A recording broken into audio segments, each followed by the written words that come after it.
दोस्तों, पहले सेमेस्टर के आईटीआई इलेक्ट्रीशियन के प्रथम सेमेस्टर के पहले चैप्टर जो कि व्यावसायिक सुरक्षा एवं स्वास्थ्य का चैप्टर था, उसी में लगभग थ्योरी मैंने कंप्लीट कर दी थी और ऑब्जेक्टिव क्वेश्चन कुछ बचे हुए थे। उन्हीं क्वेश्चनों को मैं बता रहा था। जैसे कि मैंने पिछली वीडियो में बताया था कि मेरा थोड़ा तबीयत ख़राब हो गई थी, इसीलिए पिछला वीडियो मैंने लगभग 15 क्वेश्चन का दिया था और ये भी लगभग 15 क्वेश्चन का वीडियो है।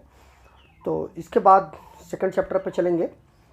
तो काफ़ी महत्वपूर्ण प्रश्न हैं और इन सारे प्रश्नों को मैं डिटेल से समझाने की कोशिश करूंगा, जिससे कि आप लोगों को इन क्वेश्चनों में कहीं पर भी कोई कन्फ्यूजन ना हो। तो आइए शुरू करते हैं पहले प्रश्न से, जिसमें से 45वां प्रश्न है। दोस्तों, पीड़ित के अधिक खून बहने की स्थिति में क्या ज़रूरी कदम उठाना चाहिए? तो अगर पीड़ित का अधिक खून बह रहा है, खून बंद नहीं हो रहा है, उस कंडीशन में, जिसमें हम चारों ऑप्शनों को एक बार हम डिटेल में समझा देते हैं। देखिए, पहला ही ऑप्शन सही होगा कि घाव को दबाना चाहिए। अगर आप घाव को जैसे आप दबा दोगे तो उससे क्या होगा कि खून बहना बंद हो जाएगा, रुक जाएगा उतनी देर के लिए, जब तक आप फिर डॉक्टर से आप बुला लीजिए, डॉक्टर का कंसल्ट ले लीजिए।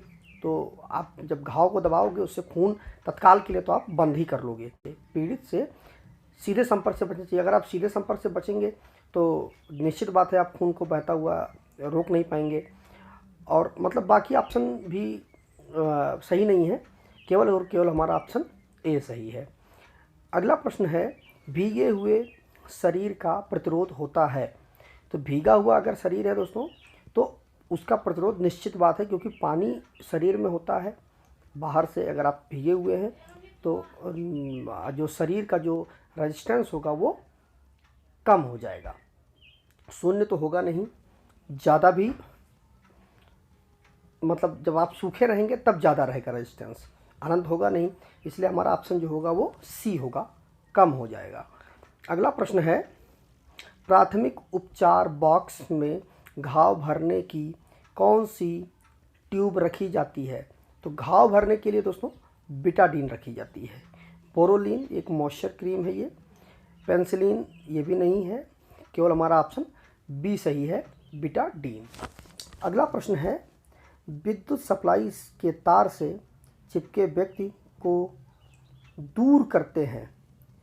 मतलब जो व्यक्ति विद्युत सप्लाई से अगर चिपका हुआ है तो उसको हम कैसे दूर करेंगे? इसका जो ऑप्शन होगा वो ए सही होगा, रबर के दस्ताने व सूखी लकड़ी से। मतलब रबर का दस्ताना हम पहन लें अपने हाथों में और सूखी लकड़ी से हम उस व्यक्ति से जो लाइव तार है, मतलब जिसमें सप्लाई चल रही है, उसको हम दूर कर दें। और जिससे कि जब मनुष्य जो है लाइव से दूर हो जाएगा तो निश्चित ही उस पर कोई भी दिक्कत नहीं आएगी। इसलिए जो हमारा ऑप्शन होगा वो ए सही होगा। अगला प्रश्न है, जब धारा बहुत निचले स्तर पर होती है, मतलब बहुत कम वोल्टेज होता है या बहुत कम धारा होती है, तो विद्युत झटके का व्यक्ति पर क्या प्रभाव पड़ता है? विद्युत का जो झटका होगा उसका व्यक्ति पर क्या प्रभाव पड़ेगा? अगर जब सब बहुत कम होगी तब क्या होगा कि संपर्क स्थान पर मामूली जलन होगी। मतलब जब कम होगा तो जो मतलब जहाँ पर हमारा लाइव तार छुआ हुआ है शरीर से, वहाँ पर मामूली सी जलन होगी। अगर ज़्यादा विद्युत का झटका होगा तो क्या होगा कि वहाँ पर जल जाएगा वो एरिया। ठीक है, तो इसके हमारा ऑप्शन जो सही होगा वो बी सही होगा, मामूली सी जलन होगी। अगला प्रश्न है, झटके लगे व्यक्ति को निम्न में से कौन सा पेय पदार्थ नहीं पिलाना चाहिए? तो जिस व्यक्ति को भी झटका लगा हुआ है उस व्यक्ति को दोस्तों न चाय पिलाना चाहिए, न पानी, न कॉफ़ी। मतलब ये सारे चीज़ें जो भी पेय पदार्थ हैं, किसी भी प्रकार का पेय पदार्थ हमें उस व्यक्ति को नहीं पिलाना चाहिए। उसको हम किसी भी प्रकार का लिक्विड हमको उसको नहीं देना चाहिए। अगला प्रश्न है हमारा, कृत्रिम श्वास क्रिया की सरलतम विधि है? कृत्रिम श्वास क्रिया की सरलतम विधि, देखिए नंबर 1 क्या है, सिल्वेस्टर विधि जो है, इसमें हम पीठ के बल इसको हम लेटा देते हैं, तो ये एक विधि है। ठीक है, सैफर विधि है, इसमें हम पेट के बल लेटा देते हैं। लेकिन सबसे आसान जो हमारी विधि है, जो मतलब ज़्यादातर यूज होता है, जो कि हमें करने में बहुत आसान है, कृत्रिम श्वास के लिए मुंह से मुंह में श्वास देना। तो ये सी ऑप्शन हमारा सही होगा, मुंह से मुंह में श्वास देना। अगला प्रश्न है, निम्न में से किस विधि में पीड़ित को पीठ के बल लिटाकर उसकी पीठ के नीचे तकिया लगाते हैं? तो पीड़ित के मतलब पीठ के बल लिटाकर उसकी पीठ के नीचे तकिया लगाते हैं। जैसा कि मैंने थ्योरी में आपको बताया भी था कि सिल्वेस्टर विधि जो होती है उसी में हम पीठ के बल लिटाकर उसके पीठ के नीचे हम एक तकिया लगा देते हैं, जिससे कि क्या होता है कि सीना ऊपर आ जाता है। तो हमारा ऑप्शन जो होगा वो ए होगा। अगला है, विद्युत झटके से पीड़ित व्यक्ति की पीठ पर छाले होने पर निम्न में से कौन सी कृत्रिम श्वास विधि अपनाई जाती है?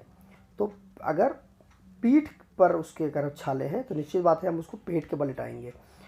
तो जो सिल्वेस्टर विधि हमारी होती है उसमें सिल्वेस्टर विधि में पीठ के बल लिटा दिया जाता है, क्योंकि पेट में छाले होते हैं। और जो हमारा पीठ में जब छाले होंगे तो हम पेट के बल उसको लिटा देंगे। तो पीठ पर छाले होने की स्थिति में निम्न में से कौन सी कृत्रिम श्वास विधि अपनाई जाती है? हमारा जो ऑप्शन होगा वो सैफर विधि होगा, ऑप्शन बी। अगला प्रश्न है, कृत्रिम श्वास की सैफर विधि को 1 मिनट में लगभग कितनी बार दोहराना चाहिए? तो जो सैफर विधि है उसको हम 12 से 15 बार अपनाना हमको चाहिए। अगला प्रश्न है दोस्तों, निम्न कथनों पर विचार कीजिए। पहला कथन है, सिल्वेस्टर विधि में पीड़ित को पीठ के बल लिटाया जाता है। तो ये बिल्कुल सही बात है कि सिल्वेस्टर विधि में पीड़ित को पीठ के बल लिटाया जाता है, और सैफर विधि में भी पीड़ित को पीठ के बल ही लिटाया जाता है। तो ये गलत है हमारा, पीठ के बल हम उसको नहीं लिटाते हैं बल्कि उसको हम पेट के बल लिटाते हैं। तो हमारा दूसरा कथन जो है वो गलत है। तो हमारा जो ऑप्शन होगा वो ए सही होगा कि केवल कथन एक सही है, ऑप्शन ए सही है हमारा। अगला प्रश्न है, सूची 1 व सूची 2 से मिलान कीजिए। तो सूची 1 और सूची 2 में मिलान करना है। तो देखिए, पहला ए है, पीड़ित के मुंह से नकली दांत, पान, तंबाकू आदि निकालना। तो इसमें जो हमारा ऑप्शन सही होगा वो चौथा सही होगा, प्राथमिक उपचार की एक प्रक्रिया है। ठीक है, मेन स्विच को ऑफ करना, तो मेन स्विच को ऑफ करेंगे, ये हमारा तीसरा सही होगा। इसमें विद्युत संपर्क में आ गए व्यक्ति को छुड़ाना, जब आप मेन स्विच को ऑफ कर दोगे तो उससे क्या होगा कि जो व्यक्ति है हमारा वो विद्युत के संपर्क से छूट जाएगा। बेहोश हो जाना, इसमें सी का होगा 1 नंबर, विद्युत झटके का प्रभाव, मतलब विद्युत झटके के प्रभाव से ही व्यक्ति बेहोश हो जाता है। और मुंह से मुंह में श्वास भरना, तो डी हमारा उसका दूसरा ऑप्शन सही होगा, कृत्रिम श्वास क्रिया। कृत्रिम श्वास क्रिया ही मुंह से मुंह सांस भरना होगा। तो इसलिए हमारा जो ऑप्शन सही होगा वो ए सही होगा। ए का चौथा, बी का तीसरा, सी का पहला और डी का दूसरा।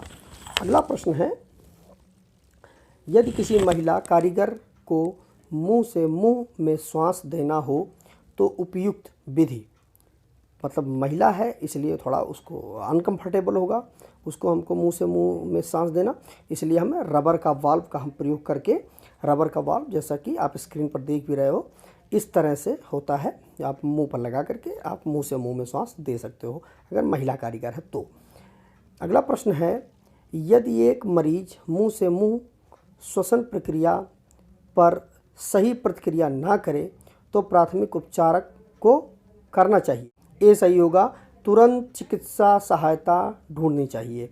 उसी वक्त हमको तुरंत चिकित्सा सहायता ढूंढनी चाहिए, क्योंकि हम मतलब फर्स्ट एड में मुंह से मुंह में ही हम सांस दे सकते हैं, बस यही कर सकते हैं हम। इसलिए जब अगर ये कार्य नहीं कर रहा है तो हमको तुरंत चिकित्सक को ढूंढना चाहिए। अगला प्रश्न है, सूची 1 व सूची 2 से मिलान कीजिए।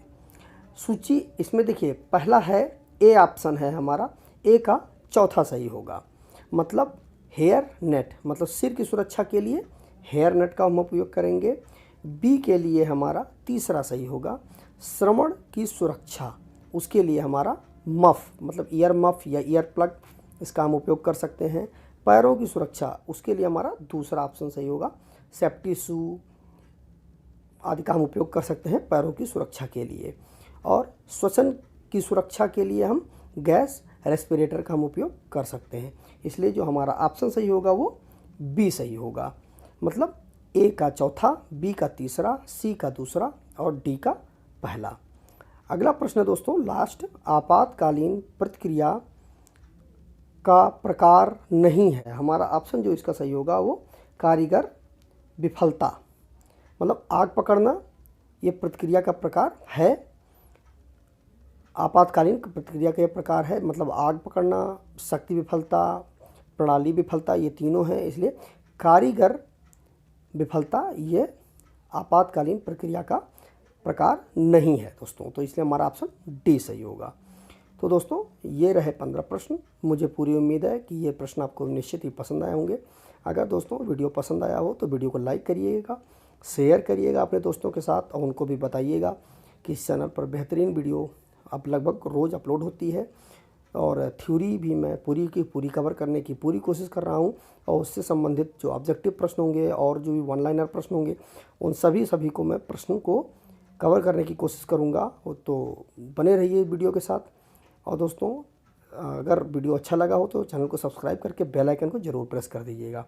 तो मिलते हैं एक नए वीडियो के साथ, तब तक अपना बहुत बहुत ख्याल रखें। जय हिंद, वंदे मातरम।